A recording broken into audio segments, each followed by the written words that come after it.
E hoje a gente está aqui para poder falar sobre um assunto muito importante, que é como que você pode começar uma nova profissão como educador financeiro sem ter experiência em finanças. Então eu quero ver vocês aqui comigo, vocês podem fazer pergunta, quem estiver assistindo aqui a gravação, você pode colocar aí também, manda sua pergunta para mim que eu vou ter o maior prazer em responder vocês, tá bom? Isso já foi a dúvida de alguns de vocês? Aline, mas para ser educador financeiro eu preciso ter experiência em finanças? E hoje eu vou explicar para vocês por que não precisa.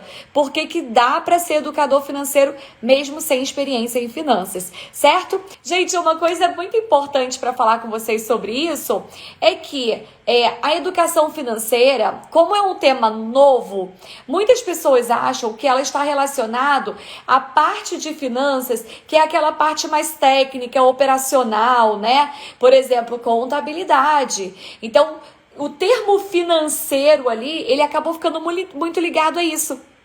Ah, quem é que faz controle financeiro? Ah, é o contador. Vocês já pensaram nisso?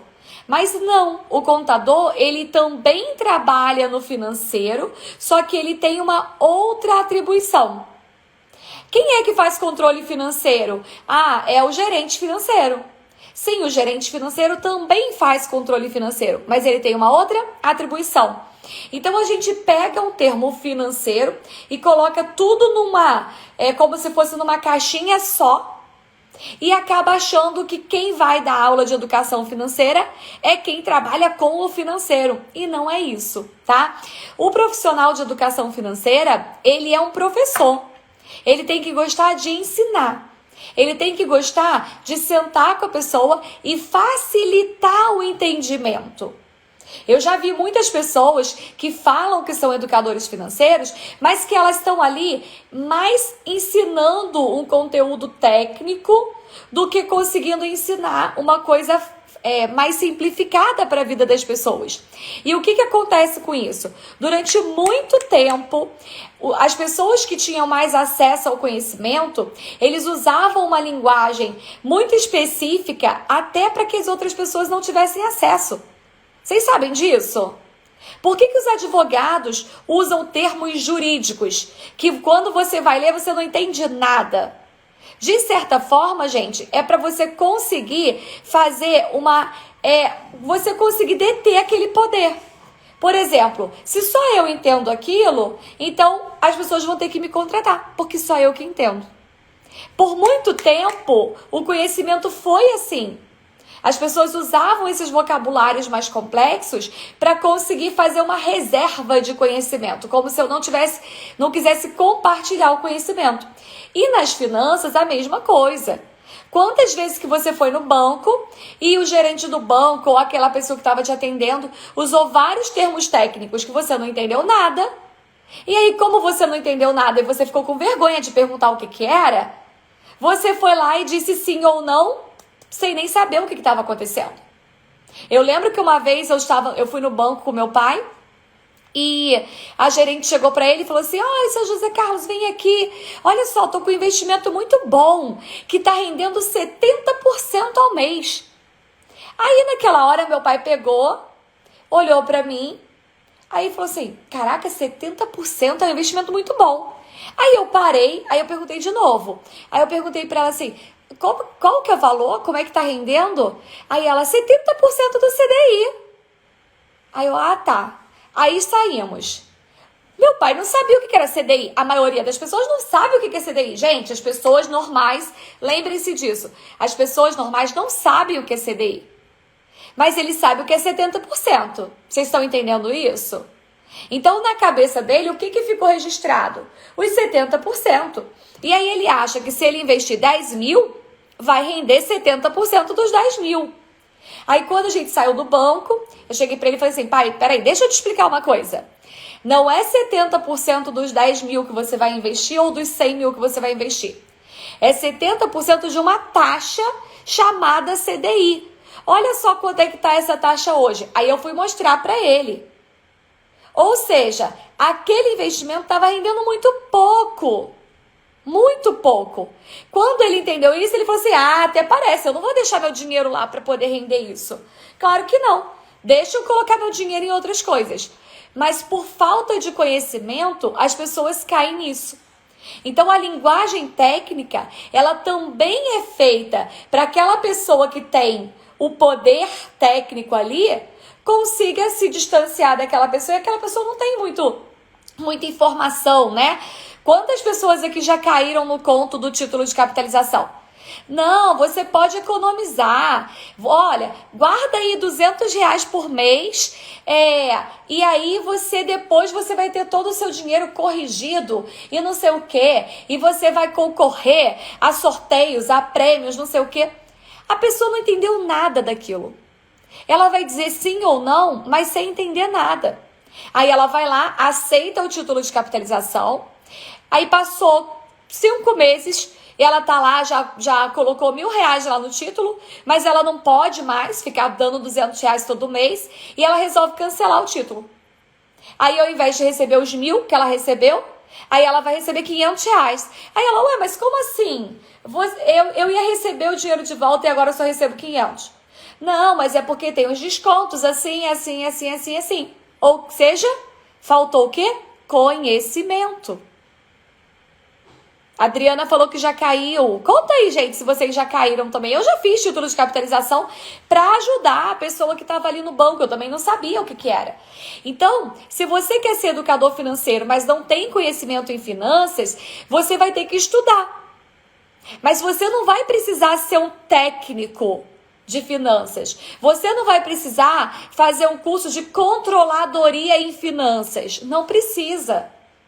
Você não precisa ser um gerente financeiro para ser educador financeiro, nem um contador. O que você vai precisar é entender esse mundo todo das finanças pessoais, das questões administrativas envolvidas, para poder ensinar os teus clientes para que eles não caiam nessas furadas. Vocês estão entendendo?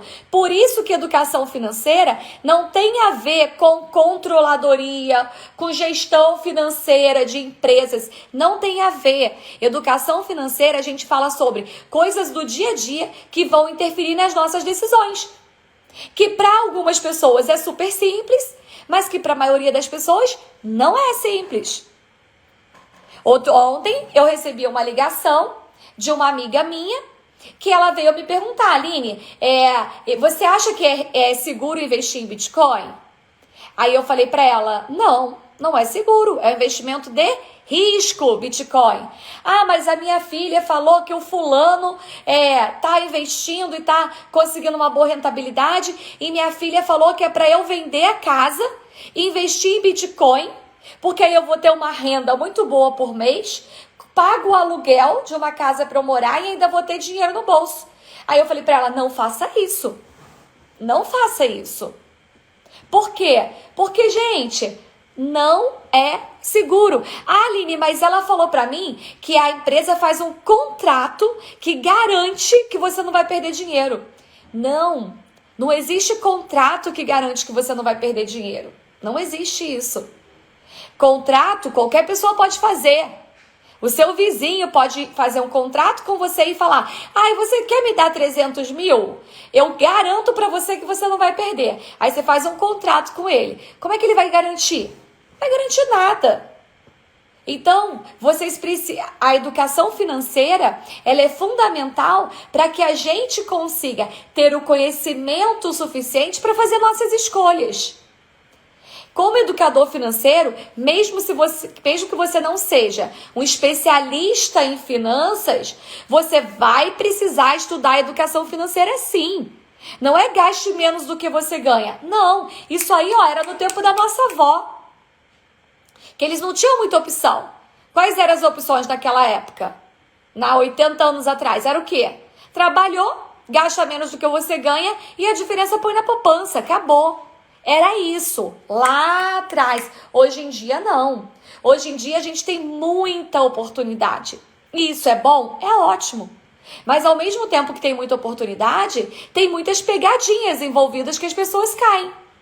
Então, tem aquela pessoa que vai vender o carro para botar o dinheiro no Bitcoin, vai vender a casa para botar o dinheiro no Bitcoin. Tem uma reportagem que, se você quiser, depois você pode procurar, de uma história de um empresário no ramo de transportes, que ele entrou numa pegadinha dessa envolvendo o Bitcoin. E eu não tô falando que o Bitcoin é furada, não tô falando nada disso. Eu tô falando que tem que ter conhecimento para você fazer essas escolhas, tá? Quando você tem conhecimento, você pode fazer. Ah, eu tenho aqui, ó, R$ 200 por mês que não vai me fazer falta. Eu posso comprar criptomoeda? Pode. Eu tenho R$ 2.000 por mês que não vai me fazer falta. Eu posso comprar criptomoeda? Pode. Agora, entenda o que você está comprando.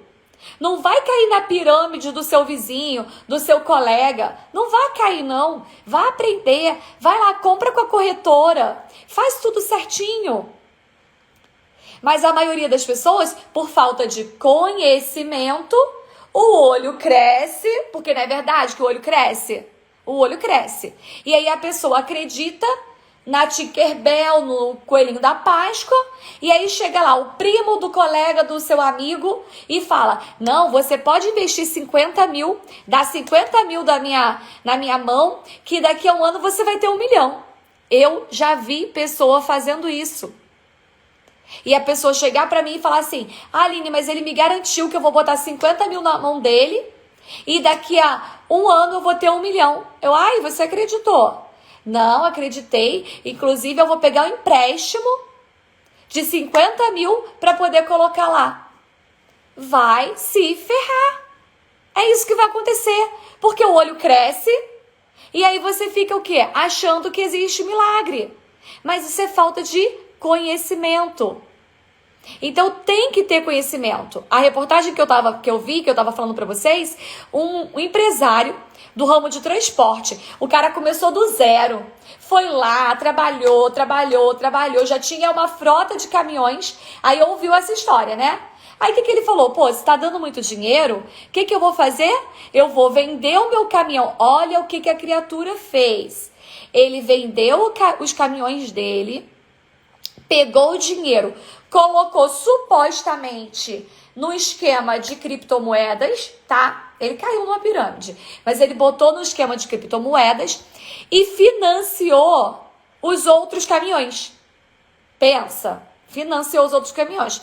Jogada de mestre. Ah, claro, né, gente? Ninguém ia ter essa ideia. Claro que não. Todo mundo é otário que fica aí, né, com seus caminhões, mas ele não. Ele vendeu os caminhões dele, financiou o caminhão de novo, pegou o dinheiro, botou lá na mão de alguém que ia multiplicar por milhões de vezes o dinheiro dele.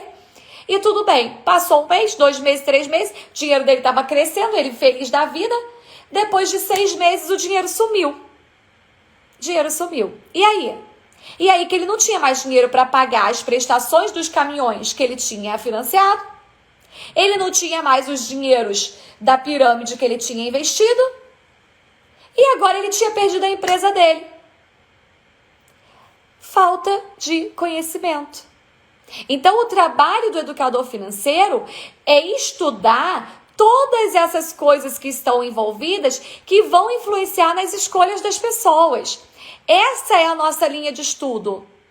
Dentro da pós-graduação que eu ministro junto com os outros professores da pós, dentro da nossa formação em educador financeiro, a nossa linha de estudo é sempre na questão comportamental e de escolhas. Aí é claro que a gente vai ter que estudar. É claro que você vai ter que aprender o que é CDI, o que é um CDB, mas isso não é impossível de você aprender.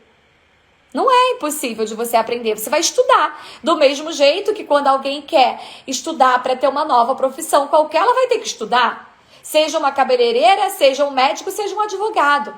Tem que estudar. Não acredite que você vai para a internet, vai virar um educador financeiro, porque você leu 10 livros de finanças e aí você vai ficar falando um monte de dica na internet e as pessoas vão te pagar por isso. Não vão. As pessoas não vão te pagar por isso. Agora, quando você começa a estudar de verdade, quando você tem uma formação, quando você se aprofunda no assunto, aí sim, aí as pessoas vão começar a te contratar. Por quê? Até tem uma mensagem, tem uma pessoa que colocou aqui, a Flávia, né? Tem pessoas que não sonham, viajam na maionese. Porque quando ela começar a ter essas loucuras dela, se ela confia em você, ela vai te chamar e vai te perguntar. E você vai falar, não, foi o que eu falei pra minha amiga. Falei, amiga, não faça isso. Não venda a sua casa para colocar dinheiro em Bitcoin nenhum. Quer investir em Bitcoin? Cria uma renda extra. Todo mês pega a tua renda extra e coloca lá. No Bitcoin ou na criptomoeda que você quiser investir. Mas não vende a tua casa para fazer isso, porque isso é muito arriscado. Agora, vamos lá. Tem um adolescente de 18 anos que recebe mesada. Ele quer botar o dinheiro dele em criptomoeda? Põe. Ele não tem conta para pagar, não tem boleto. Ninguém, né? Depende dele. Então ele pode. Então isso também é uma coisa muito importante para a gente avaliar como educadores financeiros. Você não pode orientar as pessoas do mesmo jeito. Você não pode chegar e falar assim, em todos os casos, a condução do processo é esse. Não. Porque vai depender do momento de vida que a pessoa está passando. Hoje eu recebi uma mensagem de uma aluna minha no privado. Ela foi convidada a dar uma palestra e essa palestra vai ser para um público de terceira idade. E ela mandou a mensagem para mim. Ela falou, Aline, é minha aluna, tá? Fui convidada para dar uma palestra de educação financeira, mas o público é da terceira idade. O que eu vou fazer? Né? O que você acha que eu devo fazer? Aí eu orientei ela. Em que sentido? Eu não posso pegar um conteúdo de educação financeira e falar para adolescente a mesma coisa que eu vou falar para quem está na terceira idade. Porque não vai funcionar, gente. Não vai funcionar. Eu vou falar para um adolescente, eu posso falar para ele sobre investimentos, porque ele tem, 40, 50, 60 anos para poder investir. Então eu posso falar para ele que um pequeno valor que ele investir hoje, ao longo de 30 anos, é capaz de deixar ele rico. Agora, você imagina eu falar isso para uma pessoa que tem 65 anos. Aí eu chego para ele e falo assim, não, porque se você pegar um pequeno valor hoje e investir por 30 anos, daqui a 30 anos você vai ter tanta coisa. Aí ele vai olhar para minha cara e vai falar assim, legal, Aline. E o que eu vou fazer com esse valor com 95 anos, se eu estiver vivo? Aí você vai fazer... Por quê? Porque você tem que ter conhecimento de quem é que você está ensinando. Essa é a habilidade que o educador financeiro precisa desenvolver. E é isso que eu trabalho com os meus alunos. Você tem que ter a visão de com quem que você está falando. Eu estou falando com pessoas que têm 60 anos, que têm 70 anos. Qual é o caminho que eu vou dar para essa palestra? Vocês querem saber qual é o caminho que eu daria para essa palestra? Escreve aí nos comentários. Se vocês quiserem saber o caminho que eu daria para essa palestra com pessoas que têm mais de 60 anos, me conta aqui que eu vou contar para vocês, que foi a orientação que eu dei para ela. Aí uma outra aluna minha mandou outra mensagem para mim.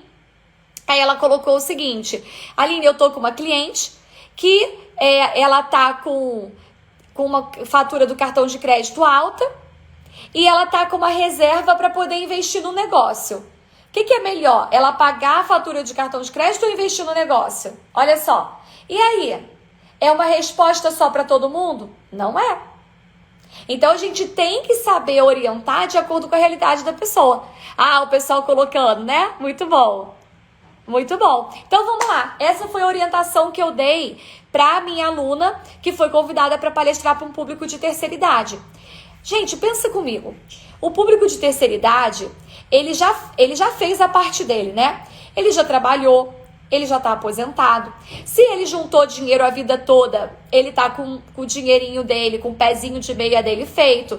Se ele comprou imóveis, ele tá com os imóveis dele alugado.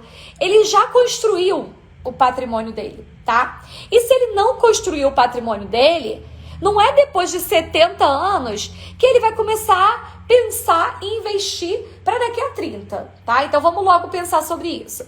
Qual é o grande problema de quem tem mais de 60, de 70 anos? Se ele não tem renda suficiente para poder pagar as contas dele, ele vai precisar gerar uma nova fonte de renda. E aí a gente vai ter que encaminhar de acordo com o que ele tem. Às vezes, essa pessoa tá com dificuldade para pagar as contas e tem uma casa de praia fechada, que ela deixou fechada para os filhos irem. Aí ela tá se ferrando para dar uma casa de praia para os filhos irem, para os netos irem, e ela tá endividada porque ela não tem dinheiro para poder pagar o aluguel, para pagar... Aluguel não, geralmente ela tem casa, né? Mas para pagar os remédios, para pagar um cuidador, para pagar uma fisioterapia. Aí o que a gente vai fazer? A gente vai orientar. Olha, pega tudo que você construiu na vida e vambora transformar isso numa fonte de renda para você. Porque ele precisa de renda, gente, para já.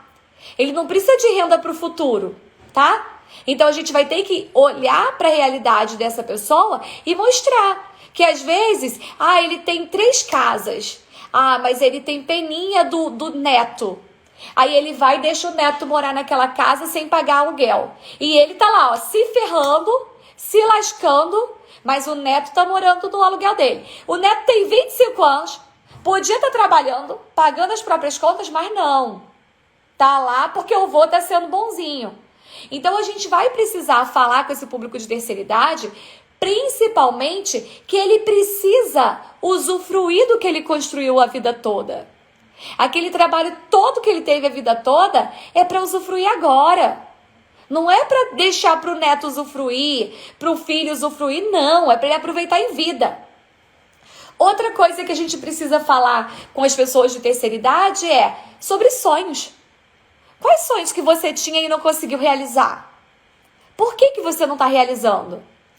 Eu já fiz muita sessão com pessoas de terceira idade, da pessoa chegar e falar assim, o meu sonho sempre foi fazer uma faculdade, mas eu não fiz, porque na época eu dei preferência para os meus filhos, eu criei os filhos, eu paguei a escola deles, eu paguei tudo e não fiz a faculdade. E aí eu falo, e por que você não faz agora? Porque agora eu tô velha. Porque eu ajudo meu neto. Não! Faz agora! Faz a tua faculdade agora, investe em você. Não, meu sonho sempre foi conhecer o mar. Mas eu não fui. Por que você não foi? Porque eu tive filho, porque meus netos, porque não sei o quê, porque a minha irmã, porque eu não sei o que lá. O que falta para você fazer? Não, falta eu ter dinheiro. Não, vambora. Pega o dinheiro que tá guardadinho aí da tua reserva, separa uma parte e paga a tua viagem e vai lá realizar teu sonho.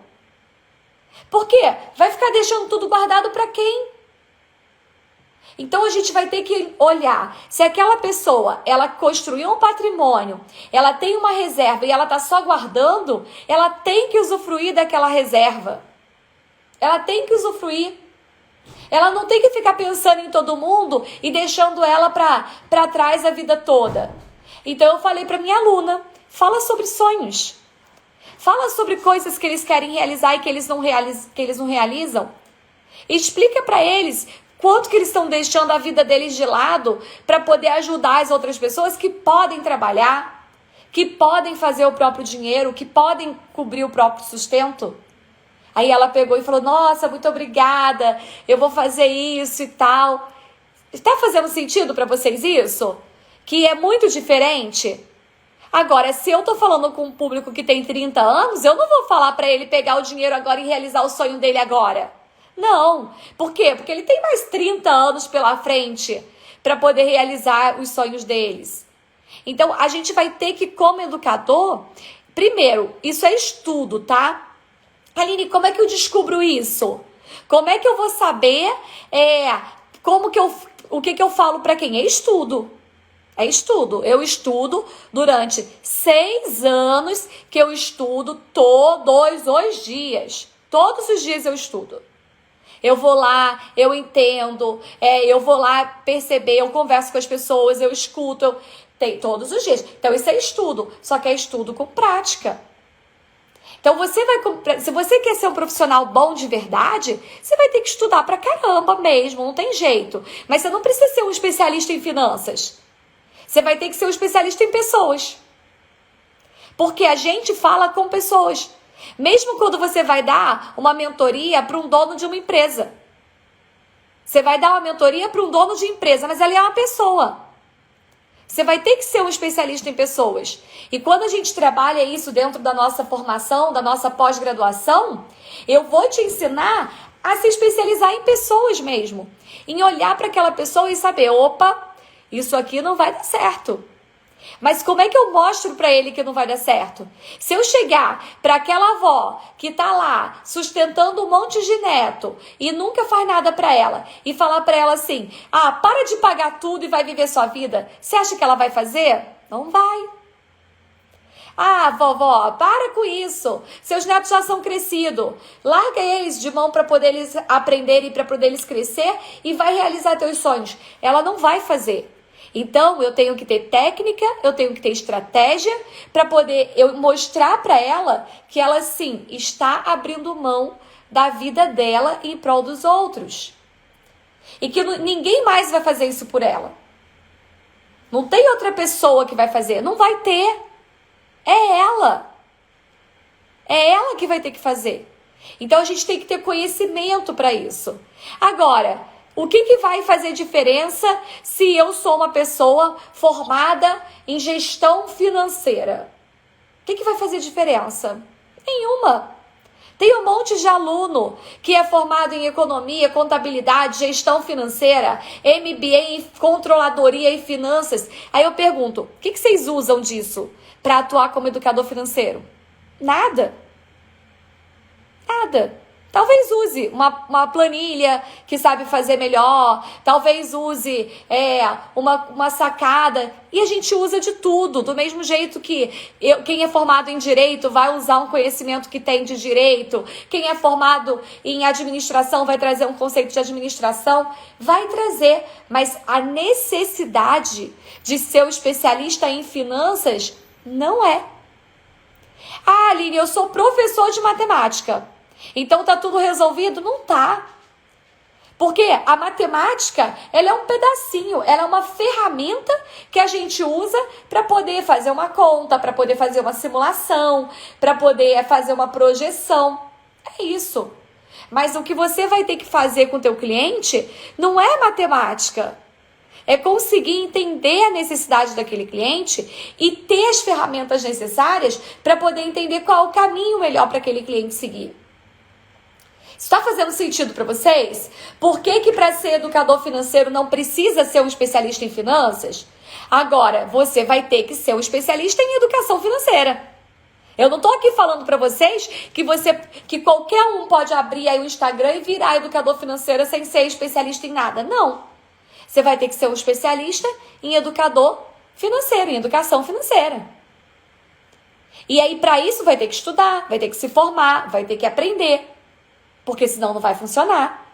A Flávia comentando aqui, eu sou contadora, uso informações mais em relação ao empreendedor, no mais não uso nada, educação financeira é além da formação profissional. É isso. Claro que, como ela é contadora, tem algumas coisas que ela vai buscar nessa caixinha da contabilidade. Se tem algum empreendedor que tem uma dúvida, ela, isso aqui na contabilidade é assim, ela vai lá e puxa. Mas isso como uma caixa que todos nós temos, que você vai lá para buscar. Mas isso não limita que uma pessoa que não tem formação em administração, contabilidade e economia se torne um educador financeiro. Eu tenho alunos que são da área de medicina e que são excelentes educadores financeiros. Eu tenho alunos que são da área da saúde, fisioterapia, estética e são excelentes educadores financeiros. Eu tenho vários alunos que são professores, são excelentes educadores financeiros. Por quê? Porque estudam educação financeira. Tá? Então, se você que está aqui me assistindo tem medo de ir para o mercado de educação financeira por você não ser técnico em finanças, esquece isso. E aí você vai entender que quando você aprende a especialização ali de educação financeira e junta com o que você tem, você vai conseguir ajudar as outras pessoas. Você vai conseguir olhar para aquelas pessoas e falar, opa, o caminho é por aqui. sabe? Ó, deixa eu ver aqui, a Alzeni, eu sou dona de casa, eu posso ser educadora financeira? Com certeza, Alzeni, você pode, eu tenho certeza que como dona de casa, você tem um monte de habilidades que você aprendeu. Vocês acham que ser dona de casa é fácil? Né? Não, gente, quem é dona de casa aqui sabe como é que é. Você o dia inteiro, o serviço não acaba nunca. Você tem que fazer o dinheiro, multiplicar o dinheiro para dar conta de tudo. Você tem que pagar, geralmente a dona de casa que tem que pagar as contas, que tem que fazer tudo. Claro que pode. E quando você começa a estudar, você vai ver, Alzeni, que você vai poder ajudar outras donas de casa, que também têm as mesmas dificuldades que você. Às vezes a gente pensa assim, mas eu sou dona de casa, quem vai me contratar? Posso contar um segredo para vocês? Uma outra dona de casa vai preferir ouvir orientação de você, que é uma dona de casa na prática, que tá lá todos os dias e tudo, do que de um economista, de um contador. Porque a linguagem que você tem é uma linguagem que elas vão se conectar também. Então entendam isso. Às vezes a gente fica muito focado e assim, aquela pessoa é melhor do que eu, a outra é melhor do que eu, a outra é melhor. E não. A educação financeira ela é para todo mundo. Então se você tá aí pensando em ter uma nova profissão, gente, vale muito a pena, muito. Dá vontade de abrir a cabeça de vocês e falar, criatura, faz isso, estuda isso, se forma, tenha uma especialização. Porque a gente está em uma das carreiras que são uma das 10 carreiras mais promissoras para os próximos 10 anos. E muita gente não está enxergando isso. Então, vamos embora, vamos colocar foco, vamos formar, eu formo novos educadores, né? E vocês como educadores, vamos embora ensinar as pessoas, porque tem muita coisa, tem muita gente precisando, a gente sabe dos efeitos que tem o endividamento, a falta de educação financeira. Então, gratidão para todo mundo que tá aqui comigo. Gente, beijo para vocês, bora crescer.